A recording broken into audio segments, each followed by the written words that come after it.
les amis, comment ça va? Pas du soleil le jour.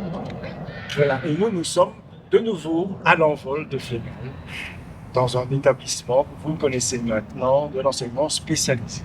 Alors, mes amis, je connaissais un peu votre école, mais ce que je ne savais pas, et c'est donc ce dont nous allons parler aujourd'hui, c'est qu'il y avait de l'Erasmus aussi dans l'enseignement spécialisé. J'avoue, je ne le savais pas et je suis surpris, mais heureusement surpris de le savoir. Alors, je vais commencer par Rosalie. Rosalie, comment ça s'est passé cette histoire? Je pense que c'est la troisième fois. La troisième fois, oui. Allez, raconte-moi. La première fois, on est parti en novembre 2019, juste avant le Covid. C'était la grande expérience, parce que la toute première fois, ça s'est très bien passé. Puis tout a été mis entre parenthèses pendant cette période un peu difficile. Et puis on est reparti en avril-mai 2022, donc une autre saison, une autre expérience, tout aussi intéressante et enrichissante pour les élèves, toujours très enthousiastes. Ce qui fait qu'on a relancé la machine avec l'aide d'Anouk pour les candidatures suivantes. Et donc ici, notre dernière expérience date de novembre-décembre 2023. Et vous êtes parti Dans les en Italie. Ça, c'est chouette. Chouette. Janine, tu étais du voyage aussi? Oui, oui, oui. Certainement, c'est un vrai plaisir que de découvrir en même temps que les élèves d'autres cultures que celles de chez nous. Des élèves qui participent activement et dans la bonne humeur à toutes les activités, qu'elles soient professionnelles ou culturelles.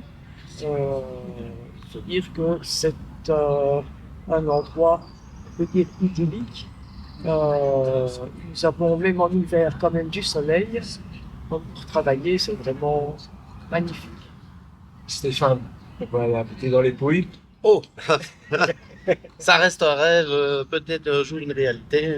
Ça serait vraiment chouette parce que c'est un endroit extraordinaire, magnifique. On y mange bien, on y boit du bon vin et c'est vraiment très très très agréable. Ben, je crois que vous étiez content, hein, Ah ben moi, je suis allée quelques jours les retrouver. J'ai découvert les élèves dans un autre cadre comme cadre scolaire. Et j'ai découvert nos partenaires, Paolo, une personne extraordinaire, bienveillante et vraiment très à l'écoute des enfants, des enseignants. C'était vraiment pour moi un réel bonheur de voir vraiment une mobilité Erasmus. D'ailleurs, l'année prochaine, on agrandit le cercle et au lieu de 6, on en aura 12. Donc, on va essayer d'agrandir la famille Erasmus avec les ateliers et les services. On a planté le décor. Maintenant, pour les gens qui nous regardent, on va un petit peu expliquer qu'est-ce que c'est que l'Erasmus. Alors, tu veux prendre la parole, je vous laisse choisir. Qu'est-ce que c'est en fait que l'Erasmus? Alors Erasmus, c'est un projet de mobilité pour que les élèves, pas seulement du supérieur, parce qu'on connaît mieux les Erasmus en école supérieure dans l'université, mais pour des élèves du secondaire et notamment en professionnels, donc des élèves qui vont avoir une qualification, ils ont cette possibilité-là d'aller pendant 3 semaines minimum en stage, loin de chez eux, comment dire, montrer ce qu'ils savent faire, ce qu'ils ont appris chez nous, mais aussi compléter leurs apprentissages par d'autres techniques, d'autres façons de faire. Et donc le choix d'un partenaire, ça se fait principalement pour avoir quelque chose qui va pouvoir nous servir chez nous aussi. Donc le choix s'est porté vers l'Italie par rapport justement au réchauffement climatique qu'on connaît et aux nouvelles cultures et au manque d'eau. Cette année, ce n'est pas le cas, mais précédemment, on a eu des années où il fallait gérer les ressources en eau et acclimater nos plantes à la sécheresse. Et donc, grâce au consortium, ils nous ont présenté Il Giardino di Pomola dans les Pouilles à Cisterni Nord. On a d'abord eu des contacts virtuels et puis des contacts en réel et ça s'est passé très très bien. Nos élèves comme ça apprennent non seulement dans leur option, là c'était en horticulture, des techniques de culture, des nouvelles plantes méditerranéennes, comment s'en occuper parce que les choses sont semblables par rapport à nos plantes, mais d'autres sont différentes. Mais aussi ils apprennent à gérer leur budget, ils apprennent à vivre en autonomie, à gérer leurs courses, à vivre avec des personnes avec qui ils ne vivent pas habituellement, donc savoir s'organiser pour les tâches ménagères et de grandir et prendre leur indépendance, leur envol par rapport à la situation familiale où ils sont bloqués. Donc, et ça, c'est grâce à l'Europe qui finance entièrement tout la mobilité. Je vois qu'on peut voyager dans beaucoup de pays. J'ai appris avec un peu de surprise, un peu de déception, parce qu'on pouvait s'y attendre, mais que à partir de 2014, la Suisse a fermé ses frontières, même pour les Erasmus, chercher l'erreur. On parlait d'immigration de force, d'immigration importante. On fait, voilà, on laisse tomber la Suisse, on ne peut pas y aller, mais on peut aller dans d'autres pays. Est-ce que vous avez déjà envisagé de quitter l'Italie pour aller ailleurs? L'année prochaine, les hôteliers et les services de personnes, ce sera la France. Ah, en France, voilà. C'est bien. Et des pays non européens sont aussi possibles. Ah. Des voyages possibles au Canada. D'accord. L'Australie est partenaire aussi. Et alors, c'est toujours l'Europe parce que c'est la France, mais des îles comme la Guadeloupe, la Martinique et tout ça, ce sont des projets Erasmus qui existent et qui peuvent être des possibilités pour le futur en fonction des envies aussi des élèves. Parce que il faut rester au début, on va pas trop loin, parce qu'il faut se rendre compte de l'adaptation que ça demande pour nos élèves spécialisés et de l'enseignement professionnel. On va aller à la rencontre de ces élèves-là, on va y aller. Je les connais un petit peu pour les avoir déjà vus, mais il y a une transfiguration, parce qu'on les voit quand ils sont jeunes, ils sont « ouais, c'est pas mal ». Puis là, ils sont très calmes. Ils préparent leur avenir quelque part. On voit que ces jeunes-là, ils en veulent.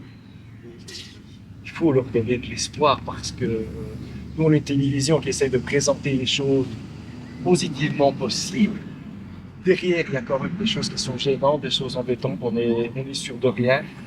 Alors il faut foncer. Je voulais vous remercier pour tout ça parce que c'est un bon travail. Je vous connais aussi un petit peu, hein. On va pas se le cacher, parce que je sais que vous faites du bon travail. Je vous souhaite tous les bonheurs du monde dans votre métier. Et maintenant, je vais chez les plus jeunes. Merci. Merci. Grazie. Grazie. Grazie. Bonjour les amis, je suis très heureux de vous revoir parce que je vous ai connu quand vous étiez un petit peu plus petit. Mathias. Oui. Oui. Comment ça s'est passé l'Erasmus? Oh bah très bien. Ouais. Ça s'est vraiment très bien passé. J'étais avec des personnes formidables. Question prof et question élève. Voilà. J'avais un peu peur de partir avec les plus grands parce que j'avais un peu peur d'eux, mais sinon ça va. Voilà. Et j'ai vraiment bien adoré. T'es repartant? Je suis repartant, ouais. Si on peut repartir, je repars. Voilà. Et je conseille vraiment aux personnes qui même dans les autres écoles, qui doivent partir en Erasmus, qui partent parce que c'est une expérience à vivre une fois dans sa vie. Ou alors peut-être 2 fois, mais c'est très rare. Et voilà.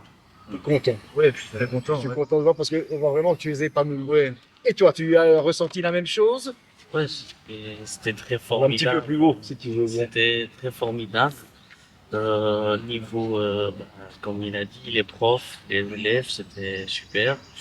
Puis, il y a des nouvelles choses qu'on peut apprendre dans d'autres pays.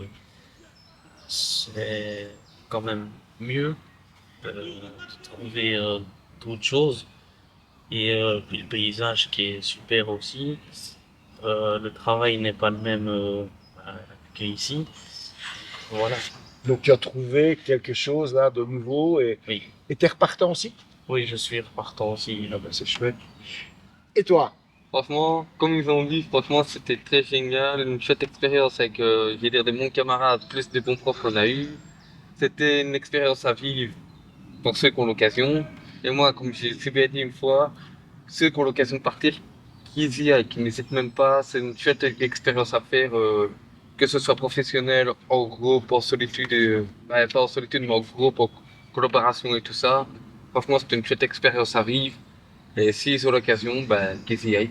Ben, c'est chouette, tu penses la même chose? Ouais, personnellement, j'ai eu la chance d'y aller 2 fois. Du coup, c'était 2 paysages différents, parce que c'était pas la même saison. Donc, travail différent également. On a revu aussi les personnes qui nous ont accueillis, c'était super sympa. Ils nous ont pris directement, on a rigolé avec. Enfin, c'était super bien passé. Et les gens qui travaillent aussi, qui travaillaient là-bas, ont travaillé avec nous aussi. On a eu aussi bon moment de rigolade. Je pense qu'on fait du bon boulot, au moins des retours. Et maintenant, si on peut le tourner, on est tous prêts à y retourner. Vous voyez, c'est le genre de reportage que l'on fait où on se sent ému parce que peut-être que jamais vous avez quitté la Belgique, vous n'étiez peut-être jamais allé là-bas et on sent cette volonté d'y aller, mais pas uniquement pour rigoler, c'est pour apprendre de nouvelles choses. Ben, ça nous rassure. Ben voilà. Et pour tout ça, mes amis, je vous remercie. Je vous souhaite tout le bonheur du monde aussi pour retourner et après en faire votre métier quand vous serez rentré en Belgique. Merci beaucoup. On se revoit bientôt. À bientôt. Salut les gars. À bientôt.